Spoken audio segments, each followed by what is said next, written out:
Hello, everyone, and thanks for joining us today for our customary time with Tony Khan ahead of our pay-per-view events. This one to discuss Revolution just ahead this Sunday from the Chase Center in San Francisco. So just a few more quick housekeeping notes in the interest of time and giving opportunity, as many opportunities as many people as possible. We're going to kindly ask you to refrain from asking two-parted questions, and this includes write-ins, which we always welcome. And we always ask that the focus is on the pay-per-view because that's why we're here. And as Robin mentioned, please make sure your phone is unmuted. We control the muting and unmuting function here.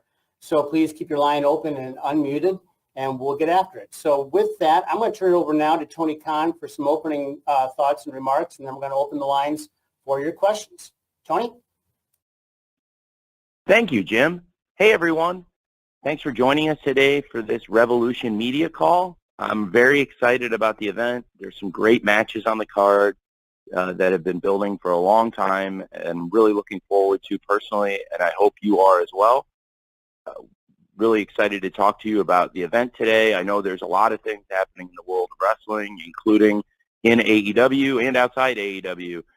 Very briefly today, 1 year ago today, on the Go Home Dynamite, fittingly enough, also on the road to Revolution, it was at Daly's Place that I made the announcement that I purchased Ring of Honor, and now 1 year later exactly, a new era of honor is beginning tonight for ROH, and also we have some exciting matches planned for Rampage on Friday, but for us the main event coming up on Sunday is Revolution, and I'm very excited to talk to you about it.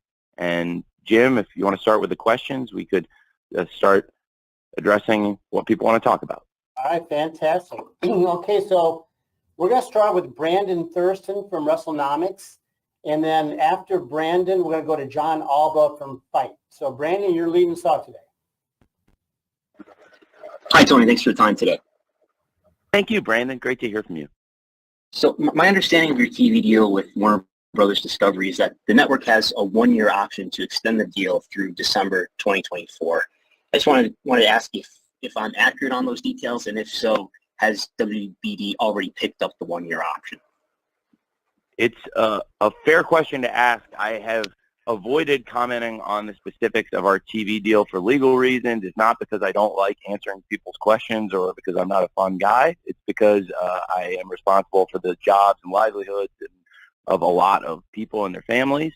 And in this case, I am not supposed to answer questions about the contract that we have or the media rights contract. We have a great partnership with Warner Brothers Discovery, and I just don't want to circumvent or violate those covenants, if that makes sense. I also feel terrible that I'm already commenting on the leadoff question. Brandon, do you have any follow-up or anything else you want to ask before I move on?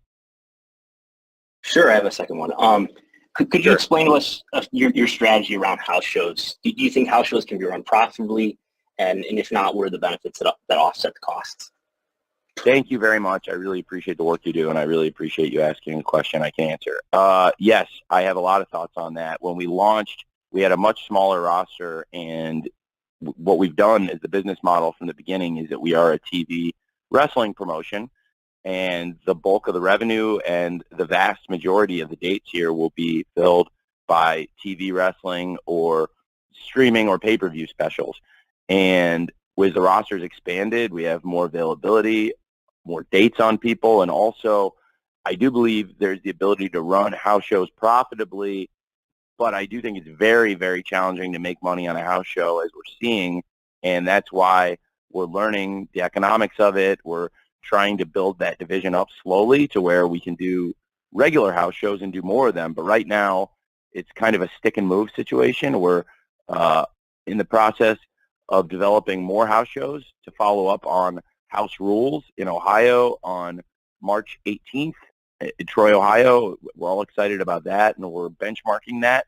I think by giving ourselves some downside protection in terms of having some built-in revenue on these shows, it's our best opportunity to lock in profitability and guarantee those will be worthwhile events. And there's a lot of people that want to work on them.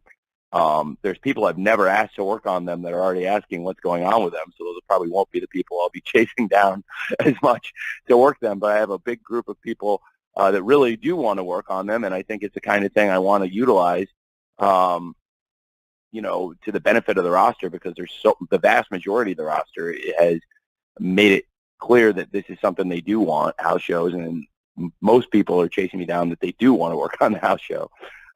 So I'm very excited about that, and I think as we come out of Revolution, that'll be something very exciting for us, that we have house rules coming not long after this huge pay-per-view. Thanks very much, Brandon, for your questions. Thanks, Brandon. Okay, as promised, I'm going to go to John Alba from Fight, and John is going to be followed by a write-in from Mike Johnson of PW Insider. John, your line is open. Thank you, Jim. Tony, always great to chat with you, especially before the pay-per-view here. Last night, you guys had a really intense segment to end the show between MJF and Bryan Danielson, and I'm someone who regularly follows Brandon Thurston's breakdowns of AEW television, and show structure has always been something I've been very fascinated in. I would love to know what your philosophy is in putting these shows together, especially in the lead up to a pay-per-view. This was one of the very few times in the last month or so that Bryan Danielson or MJF were actually in the main event segment. So how do you go about setting that structure for your shows, especially leading into a big blow-off at the pay-per-view? It's a great question. And it has been a mixture of trying to feature all of the prominent stories, most or many of which are featured in this pay-per-view Revolution on Sunday. And in doing so, trying to slot things in the show in a way that would do a favorable TV rating, and taking what has happened in prior weeks, trying to learn from that and do a better job the following week. I know that last week was the best we've done in a very long time on ratings, and one of our real high benchmark results, I really believe. I think it was tremendous for us to have not only our best audience, our biggest audience, and our biggest number in the 18 to 49 demographic of all of 2023, but also it was our biggest audience since the 3-year anniversary show of Dynamite on October 5th, I believe, and also the highest number in the key 18 to 49 ratings demographic that we've had since AEW Grand Slam on September 21st. Those are two of the most important shows on the annual calendar, and last week was a great episode, but it was also, some people thought it wasn't the most stacked up card of main event matches. It wasn't a special super card edition necessarily. It was a strong card, I thought, and strong stories, and I thought it showed that a lot of what we've been doing has been working, and there was a lot of interest in a number of the stories, including MJF and Bryan Danielson. A lot of their stuff has been in prominent positions in the show, but as you mentioned, not always at the end of the show. And in this case, leading into the pay-per-view, I thought that was appropriate, but also I've tried to put them in positions where they would have the best chance to get the biggest audience while balancing out what would be in the main event segments. Last week was a great example, I think, of a pretty steady ratings pattern throughout the show. We have a great lead-in, and we did very well last week to hold that lead-in, but also it led to steady results through the show. So it's a mix of trying to feature all the stories in prominent positions. A lot of times for Bryan and Max, it hasn't been the main event segment. It's been in that crossover around the 9 o'clock Eastern hour, or at the top of the show when we have a great lead-in flow, like we did for Max versus Takeshita opening the show. So it was a very exciting, intense promo segment, and I thought it was a great way to end the show. And I've seen examples of our shows and other shows where there's been a great main event promo segment. It's not what we always do, but there's times where I think it can be very effective, and I thought it was very effective last night with Bryan Danielson and those final words directed towards MJF ahead of the 60-minute Iron Man match this Sunday on pay-per-view at Revolution. Thank you, John. Thanks, John. I'm going to read you a writing question from Mike Johnson from PW Insider. I'm going to ask Chris Mueller from Bleacher Report to be ready after Tony replies to this question from Mike, inspired by Revolution. His question, Tony: we just hit the 3-year anniversary of Revolution 2020 in Chicago, which was the last AEW pay-per-view before the pandemic took hold. Looking back on that night, what are the lessons you think you and the company have learned that inform how you promote, book, and present major events now, like Revolution in a couple days from now?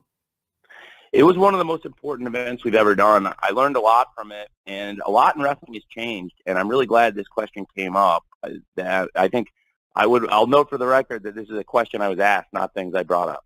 That is one of my favorite events. I think it's probably my favorite pay-per-view event we've ever done. The way the card came together is very interesting, and I'd like to go back and note, I don't have it all in front of me, but I do remember these things very well when some of these things came together, and I think there's some fuzzy memories of some of these things because there were some things on the card that came together earlier, and my philosophy going into that, and I think it was very well received at the time, and now it's been exactly 3 years, and it's interesting because a lot's changed in the world, and I would just go back and remind people that the way some of these things came together. Jon Moxley versus Chris Jericho for the World Championship had a long build. It really had kind of hinted at the end of 2019 we'd go in that direction, but it really picked up at January 1st. And they had months of build going into that event. And, of course, there was the idea that Jon Moxley had been offered the spot in the Inner Circle. He turned that down and then went to war with Chris Jericho. And at the time, the Inner Circle, that was a great story and a great main event program. A lot of the other matches came together as we got closer to the event, and I thought that made for a very exciting television leading to the event. But I think there's some perception that maybe all the matches were made weeks and weeks in advance, and it's simply not the case. And I thought it led to just as exciting an event as we've ever had. And Jericho and Moxley had months of build, as the world title match in this case has had months of build as MJF versus the American Dragon, Bryan Danielson, for the World Championship is something that we had started to develop late last year and has been building up for months as a huge World Championship program, and I'm every bit as excited for that. And in addition, we have right now Jon Moxley versus Hangman Page, which is a story that really goes back even further to Hangman Page winning the Grand Slam Golden Ticket Battle Royale at Arthur Ashe Stadium in September and taking a shot at the World Championship in Cincinnati against Jon Moxley in his hometown in what became one of the most real-life scary situations we've ever had at AEW. We were all very concerned when Hangman got knocked out and had to go to the hospital that night. And I'll never forget going to talk to Hangman that night and just being so relieved and seeing him smiling and that he was okay, given how scared we were when we stretchered him out of there. And to think now, here we are, this thing's come full circle. It's one of the most exciting programs in wrestling.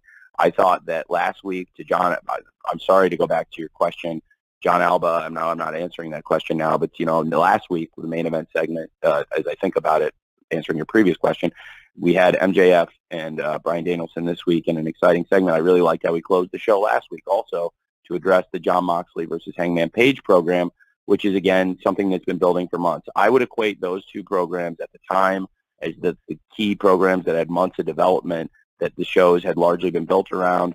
It was a similar situation there where, you had at the time, you had Jon Moxley versus Chris Jericho and Cody Rhodes versus MJF were programs that had months of build behind them, and I think were really red hot going into the pay-per-view, and I felt that way these past few weeks about MJF versus Bryan Danielson in the 60-minute Iron Man match for the World Championship and about Jon Moxley versus Hangman Page for the World Championship. Other great matches on the show did not come together until the last 2 weeks, and it was actually the week before the pay-per-view in Atlanta where the Young Bucks won the Tag Team Battle Royale to confirm Young Bucks versus Kenny and Hangman, and we only had 1 week of real TV getting into it, but it was obviously a story that people knew was coming for a long time.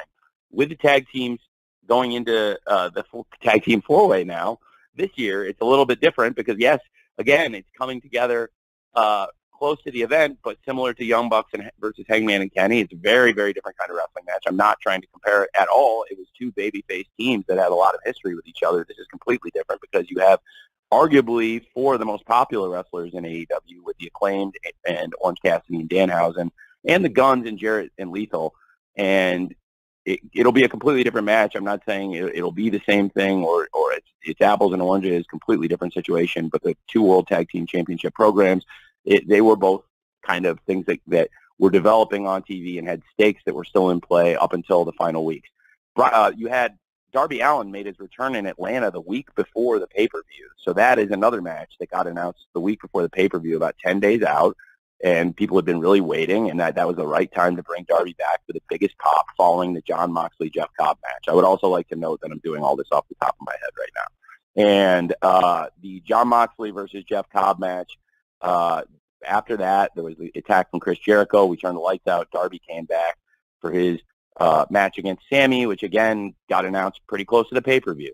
Then there's one of the most memorable matches on the show, and I think one of the most memorable and commercially successful matches in AEW history, a clip that is still monetized to this day, Orange Cassidy versus Pac in the debut of Orange Cassidy. We actually announced that match a couple days before the pay-per-view when Orange Cassidy came out and taunted Pac after ironically, the Iron Man match against Kenny Omega.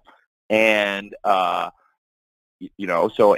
there were some of the things coming together on the weeks leading into the television that were the perfect timing.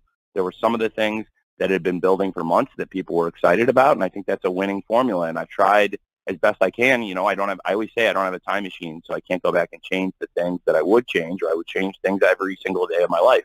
But I do think there's matches on top that people are really, really excited about on this show, and I'm very excited for it myself.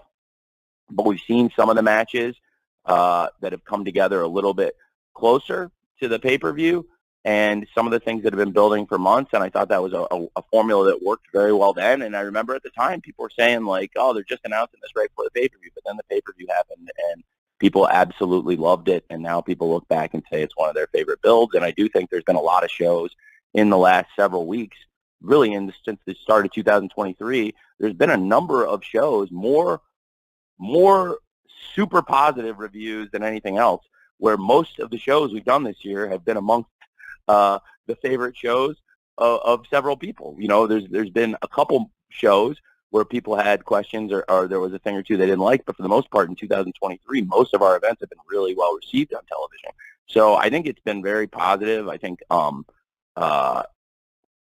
overall that 2020 Revolution build was one of the most informative and important times in the history of the company, and I take from it. I try to learn from it all the time, and for me, I think that was probably my favorite pay-per-view at the time we've ever done.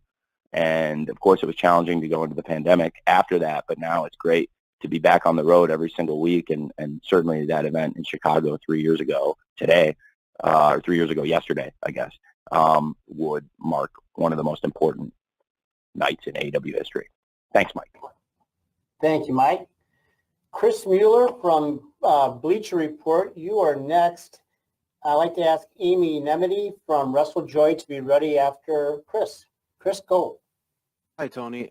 So with ROH relaunching tonight, one thing I noticed is that the Revolution card does not include any Ring of Honor title matches as of right now.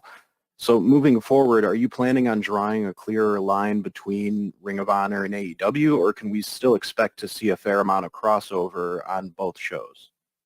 It's a good question, but I don't think there's been any crossover since Final Battle. And to be fair, I think there's people here that were not on my Final Battle media call, but I made it pretty clear going into Final Battle that some of the wrestlers who are featured in each company would cross over, but really that as far as Ring of Honor championships and Ring of Honor stories being featured on AEW, the goal was for that to go through Final Battle, and then I wouldn't really be doing much of that, and then those things would be moving to the Ring of Honor platforms. There was a transitional period where there have been a number of Ring of Honor championship defenses on AEW Dark and Elevation in recent months. There have been virtually none on AEW television since Claudio versus Jericho, and that program ended because I think the Ocho, there were a lot of great matches in the Ocho with Chris Jericho, and that was an important thing for us to feature in AEW at the time, I felt. And there was, whether it was Jericho versus Ishii, Jericho versus Bandito, and Jericho versus Danielson, there were a number of times where those were important matches to AEW's TV. But then coming out of Final Battle, I had said that we would not be crossing the streams as much anymore. And as of tonight with the launch of the Ring of Honor TV, I think now there's a platform for the ROH championships and stories, and it should be a very exciting night tonight. We've gotten really positive reviews from the live fans who attended the tapings, and I think if there's anybody that hasn't heard this, I would strongly encourage them to check out the Ring of Honor debut as a new era of honor begins tonight. But yeah, just that's something I have been trying to do for months, and I think a lot of people have taken notice of it, and it's been mostly received pretty positively, and that's why it's been that way for a couple months. Thanks, man. Okay. Amy Nebedy from WrestleJoy, you're up next, and after that, I'm going to follow Amy with a write-in from Max Everett from Sportskeeda. Amy? Great. Hi, Tony Khan. It's great to talk to you.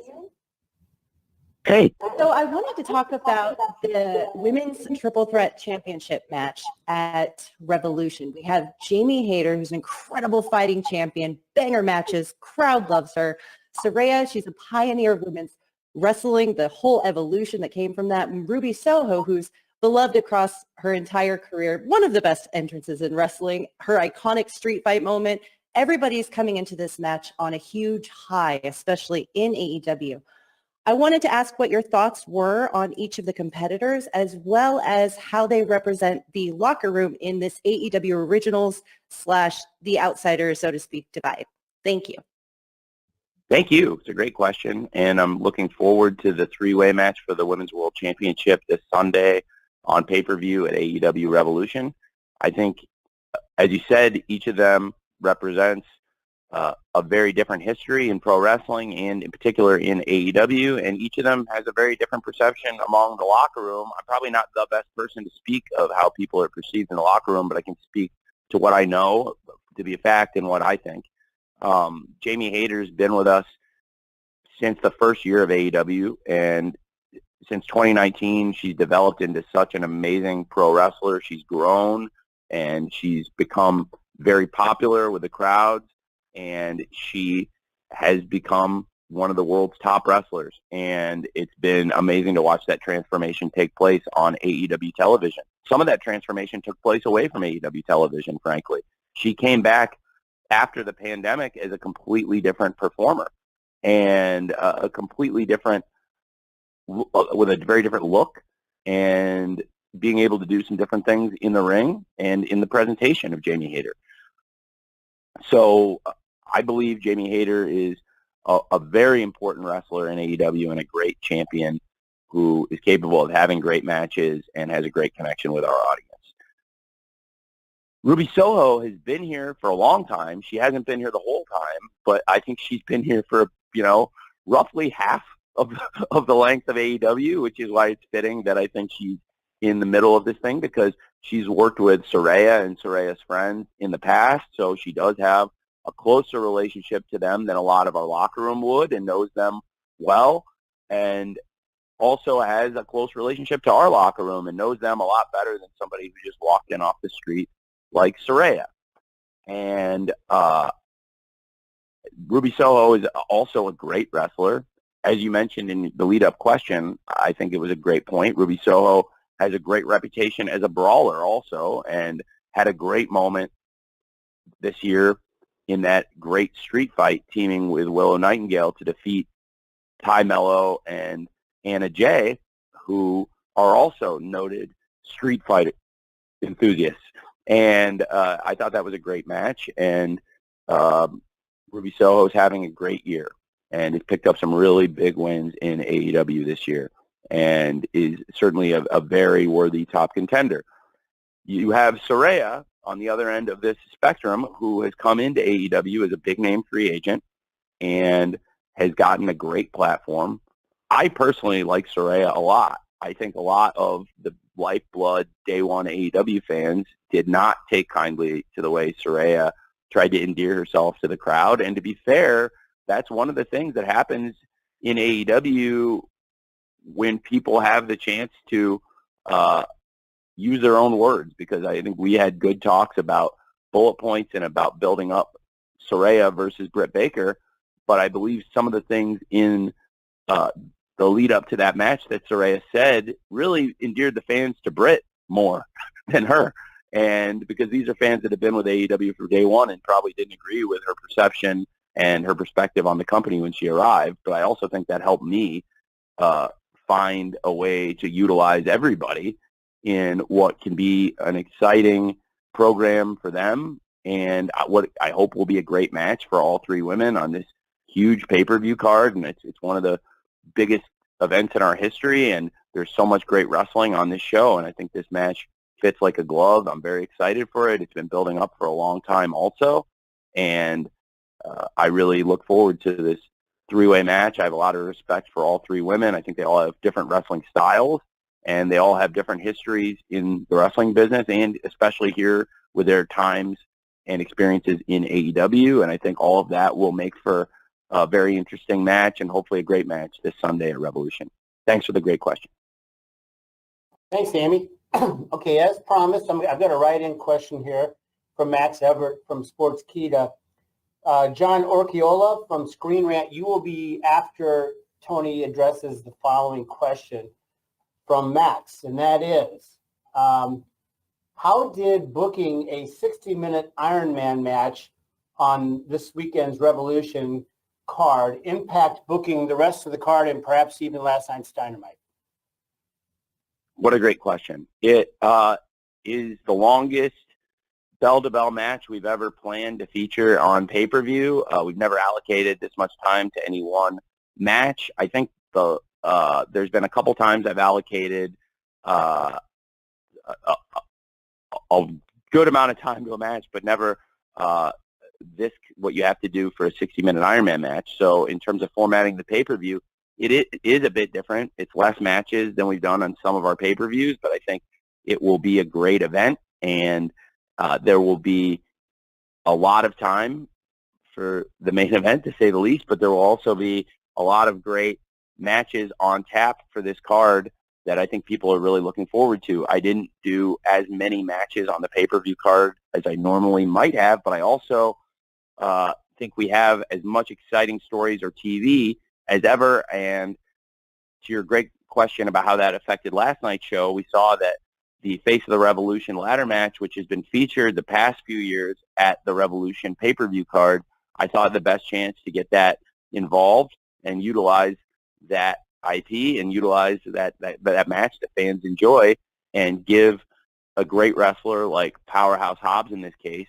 an opportunity to get a big win in their hometown, no less, and now have an opportunity to challenge for the TNT Championship on AEW Dynamite. I thought the best way to feature that match and give it time and an opportunity, and I thought it was a great match last night, and one of the several great things on last night's show on TBS, that it was made sense to do that on Dynamite, because, you know, with the duration of the 60-minute Ironman match, we wouldn't be able to do as much bell-to-bell wrestling in the other matches as we might normally do on a pay-per-view card. Thank you, Tony. Okay, John Orchiola from Screen Rant, you are next, and John will be followed by another John Pollock from Post Wrestling. John?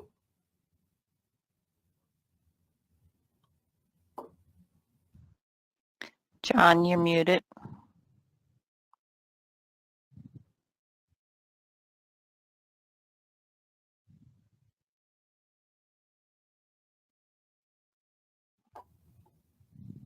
John, you need to unmute your line.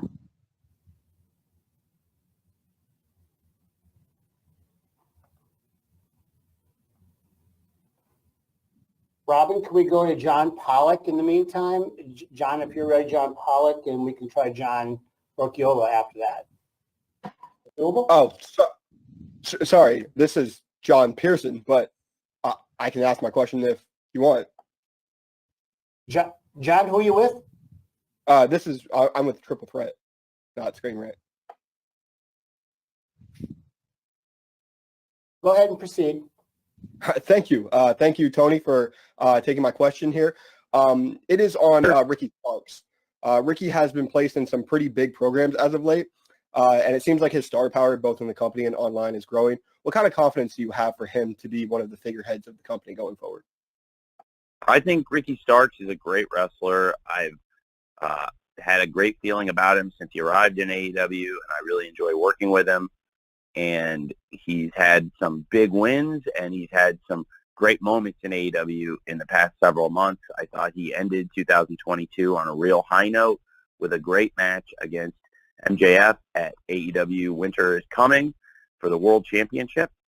And he's had great showings in several matches, including the very first match in AEW in 2023 in Seattle versus Chris Jericho.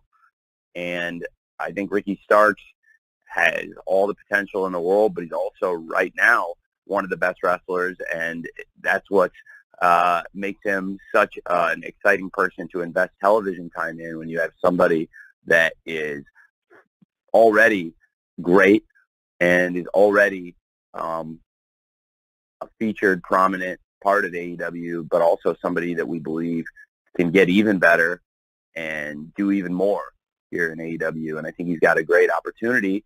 And the person he's facing is the person who's probably done the most of anyone here, which is Chris Jericho, who has over 30 years of experience in pro wrestling at a high level and has won championships all over the world, is arguably the most decorated champion in wrestling today in terms of all the championships he's won, which was one of the reasons I thought it would be very cool to do the Ocho and to really highlight all of Chris's accomplishments and championships. And it was one of the few ways I could think to add another world championship that has that kind of great history to Chris's legendary, unprecedented resume.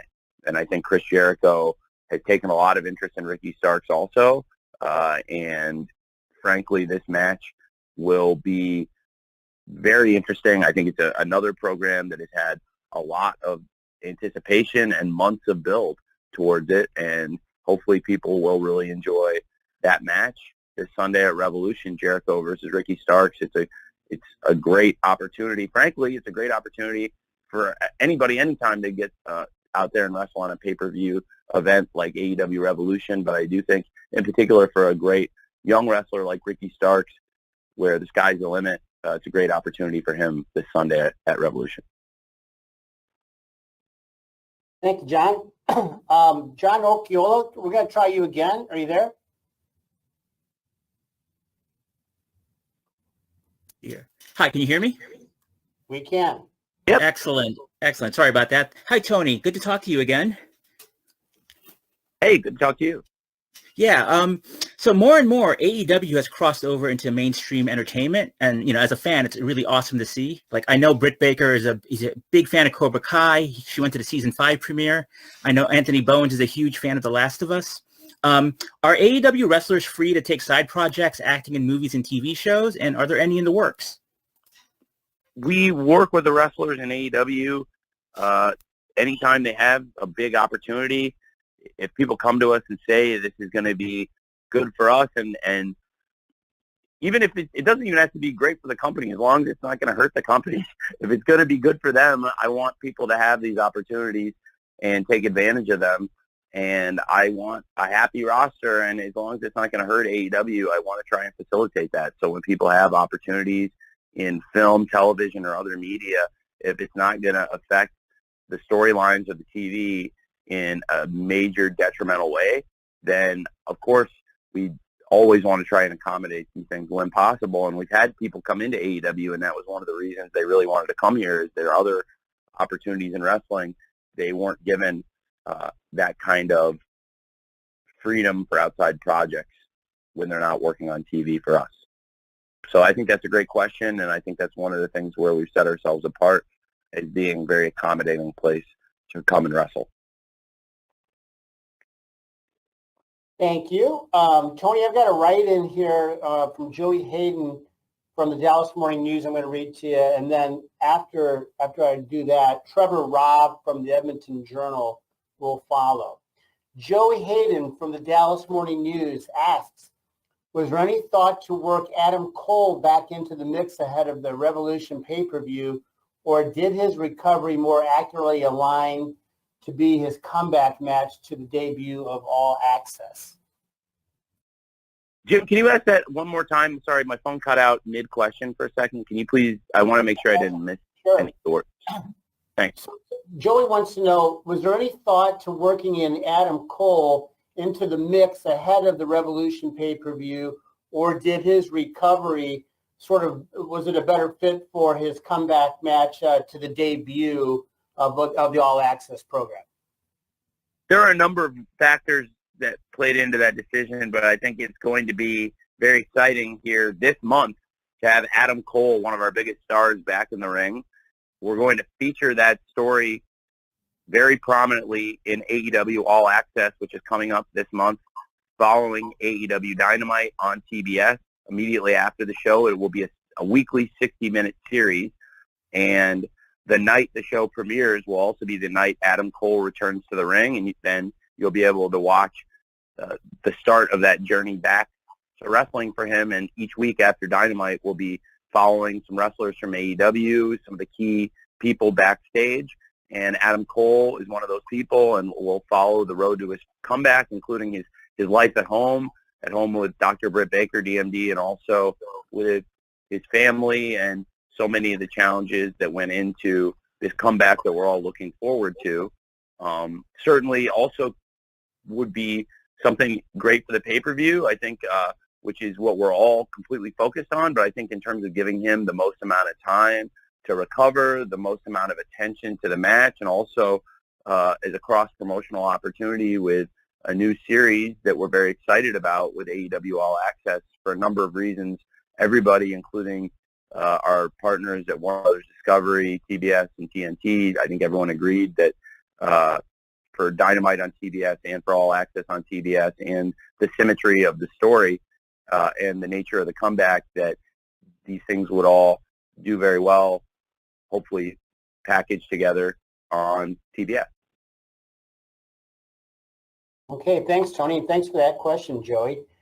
Trevor Robb from the Edmonton Journal, you are next. Samantha Shipman from the Daily DDT, like for you to be ready after Trevor and Tony chat. Trevor? Hey, Tony, thanks so much for taking the time and asking or answering my question. Thank you.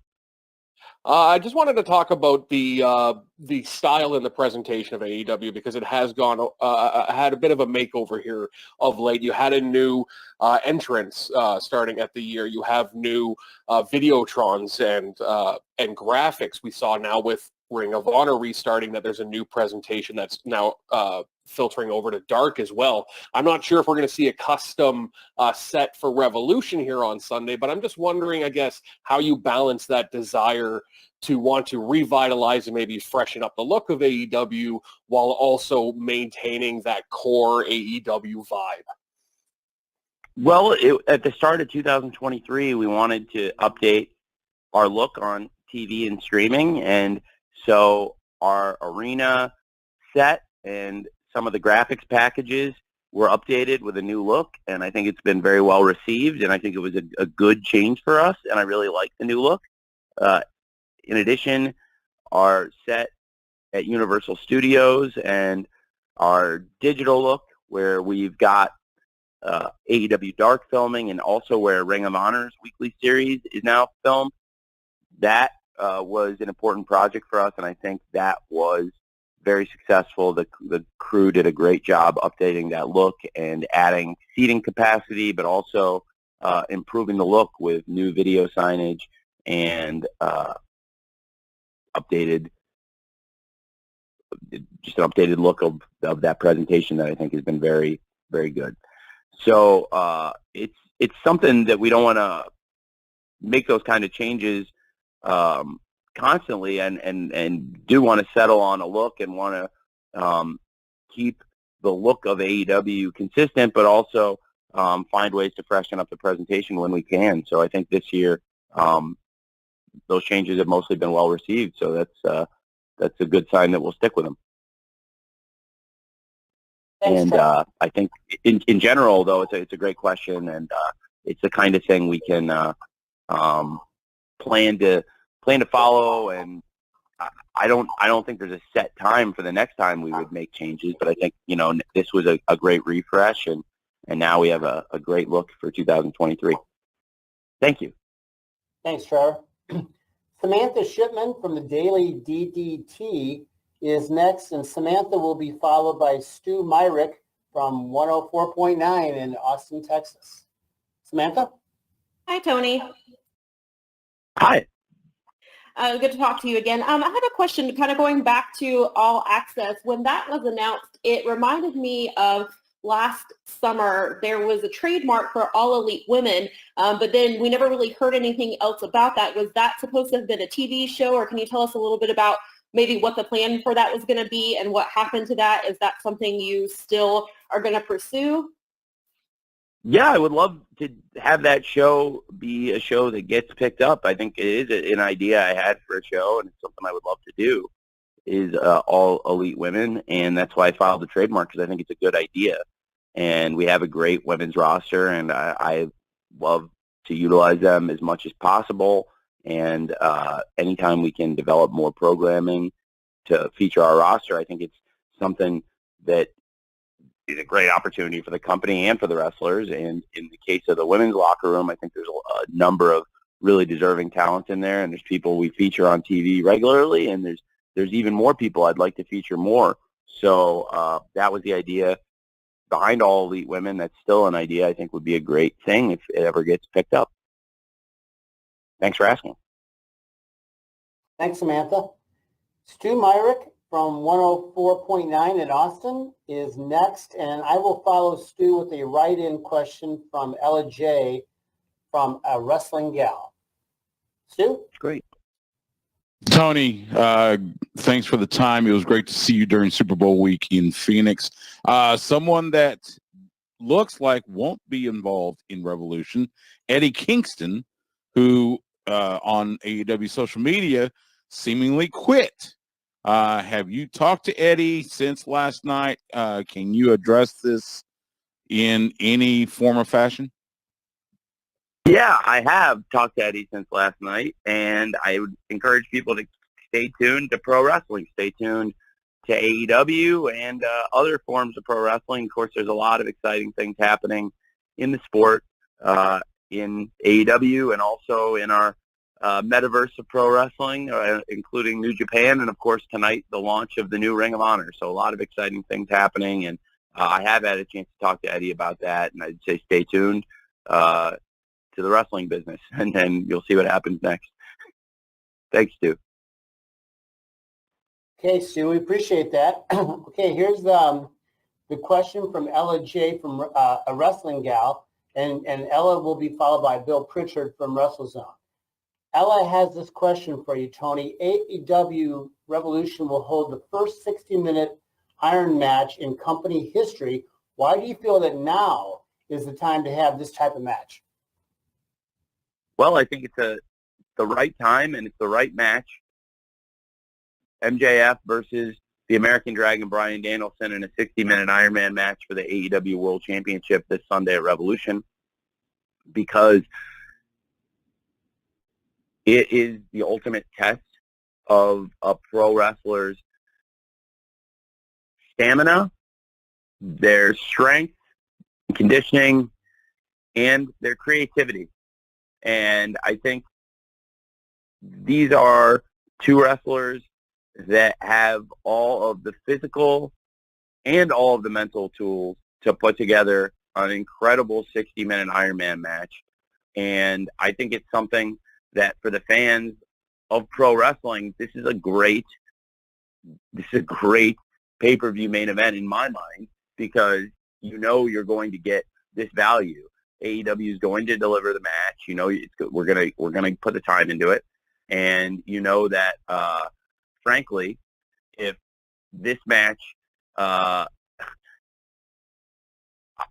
months and months, I think people would love to see any kind of Bryan Danielson versus MJF match. The story's been building, and I think a one-on-one, one-fall match would be very exciting, and I think people would really look forward to it, and it would be a great pay-per-view event. I think it adds that much more to this as a hook, knowing that it's going to be a 60-minute Ironman match. We've never had a 60-minute Ironman match before, and, you know, the first 30-minute Ironman match I referenced earlier on the call was on the road to Revolution, actually on the go-home television in Kansas City 3 years ago this week. And that was an amazing match. And to think that we're going to go twice as long in this match, it is crazy to think. And I thought that was a great value for the fans to get that match on TV. You don't normally get things like that on TV. At least you didn't when we launched. And now there's so much great wrestling, largely on AEW TV every week. And I believe the nature of the match, the duration, the rules, the structure and the format, it all lends itself to a classic. And I believe MJF and Bryan Danielson are capable of having that classic match. And over the months since Bryan Danielson won the championship under, excuse me, since MJF won the championship under questionable circumstances at Full Gear, utilizing Bryan Danielson's mentor, Lord William Regal, in his pursuits, and then cast Lord Regal aside, I think the story has continued to build, and now it's become such a personal and intense rivalry between the two men that I personally cannot wait to see them share the ring. And the thought of them sharing the ring for 60 minutes this Sunday gets me very excited as a wrestling fan. So that was the idea behind it, and hopefully it's getting people excited as we get towards the pay-per-view. It seems like a lot of people are looking forward to it.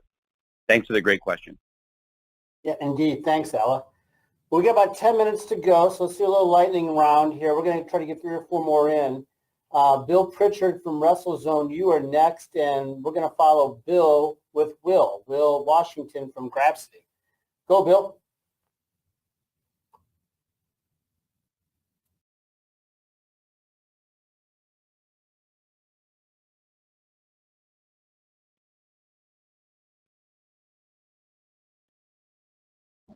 Bill, we can't hear you if you're asking a question. Can you hear me? Yes, now we can. Hello?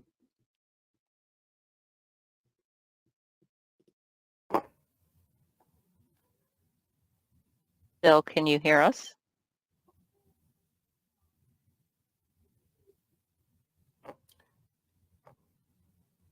Why don't we go to Will, and then Can you hear me now?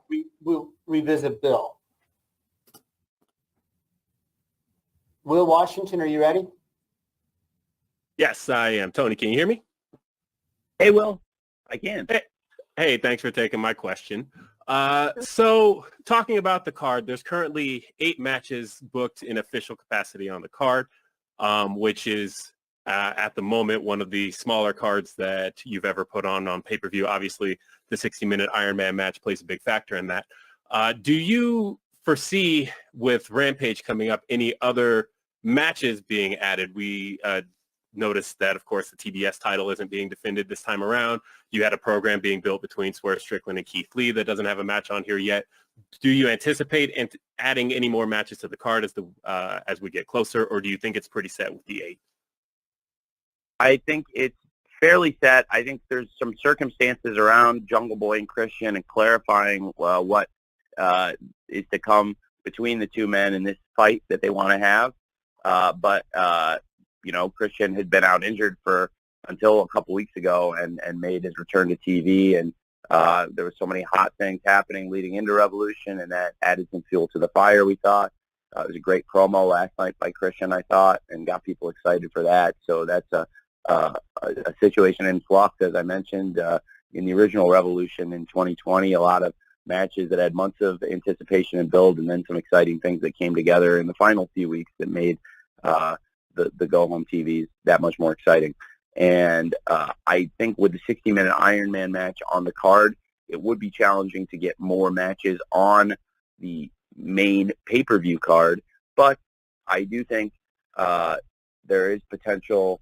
We still haven't announced anything for the pre-show. There's still potential there, but I do think in general the 8 matches on the pay-per-view card, given the 60-minute Iron Man match, makes sense in the formatting. So that's probably what we'll end up with, is my instinct. Thanks for asking, Will. It's a great question, and I know that I think people should still tune into Rampage because there will be impact on the event this weekend from tomorrow's show. But as far as beefing it up and adding a completely new match to the card or adding anything in, I think that would be a challenge to the timing, and I want to make sure all the matches have a good amount of time to have great matches. And, it seems to be overall by the fans pretty well received because I think everybody wants to make sure that all those matches have, good time and that we still have plenty of time allocated for the 60-minute Ironman match for the World Championship. Thanks for asking, Will. Thanks, Will. We're going to try Bill Pritchard again. So Bill, be ready here. And then I'm going to follow Bill with a write-in from Corey Smith of City Wrestling Radio. Bill, you there? Can you guys hear me now? Yep, we can. Oh, okay, perfect. Good afternoon, Tony. How are you? I'm well. How are you? I'm good now that I got on and worked out my tech issues. Good. What's your question? A few weeks ago, you were on the Baby Huey show talking about how, and this kind of goes along with Will's question, about how you weren't going to try to stuff too much into the Revolution card because of the Iron Man match. But how do you feel about the perception that your pay-per-view cards are running too long? And I want, before you answer, note that most of the original cards for a few years had single-digit match counts on them. It really wasn't until the past few months that it started to go over double digits. So, and this is sitting at 8 right now. So how do you kind of feel about that perception that the cards are running too long, or you're trying to put too many matches on one show? Well, the cards have been, other than Double or Nothing 2022, because that was a unique situation with the NBA having a Game 7 on the night of our pay-per-view that we didn't know that series was going to go 7 games, and it's very unlikely in general that series do go 7 games. So I planned a little bit differently and put a lot of the meat of the card right after the game, and that did seem to serve us well because that was the most in-show late buys we've ever done for a pay-per-view. And so I do think that was an effective business strategy. And on the West Coast, certainly it didn't hurt the energy of the show at all because the energy for the last 3 matches was probably the best energy in the entire show for Anarchy in the Arena, the World Tag Team Championship match, and the World Championship match. And I think the duration has been the same for all of them. I believe we've done about 16 shows, and they've all been the same length except for one. Now, in terms of the number of matches that we've played with a little bit, but we've always had long matches and a lot of stuff on the pay-per-views. I think this is a good number in terms of letting the matches breathe, but this also is a little unique with 8 matches in that it ensures that